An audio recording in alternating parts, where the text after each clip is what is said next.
هذا سائل هو عبد الحكيم المهدوي يقول: انتقض وضوء الإمام ومن خلفه لم يدرك الصلاة من أولها، والسؤال: هل من ناب الإمام يكمل ما بقي من صلاته هو أو يتم صلاة الإمام؟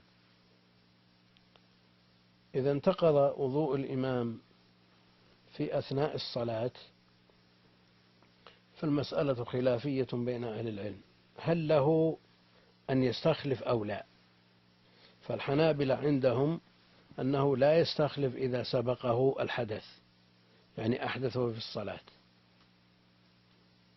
إذا سبقه الحدث لا يستخلف، إنما يستخلف قبل أن يحدث.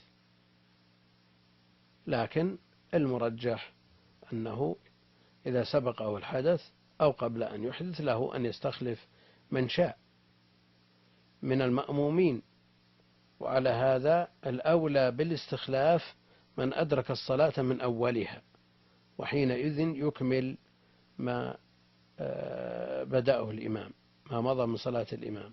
لكن لو افترضنا أن شخصا صلى منفردا ثم جاء بعد أن أنهى هذا الشخص ركعة أو ركعتين من الصلاة ثم لحق به آخر، ثم أراد أن يستخلف هذا الشخص الذي سبق بركعة أو ركعتين في الركعة الثالثة، ثم انضم إليه آخرون، فإنه يكون إماما لهم ويكمل صلاته هو.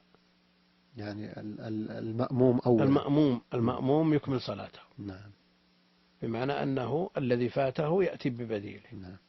فإذا كان فاته ركعة وانضم إليه من فاته ركعتان فإنه يأتي بالركعة التي فاتته مع الإمام، ثم بعد ذلك يكمل صلاة الإمام بما في ذلك الركعة التي فاتته، يتابع الصلاة بما في ذلك الركعة التي فاتته، ومن فاته شيء بعد ذلك يكمله بعد سلامه.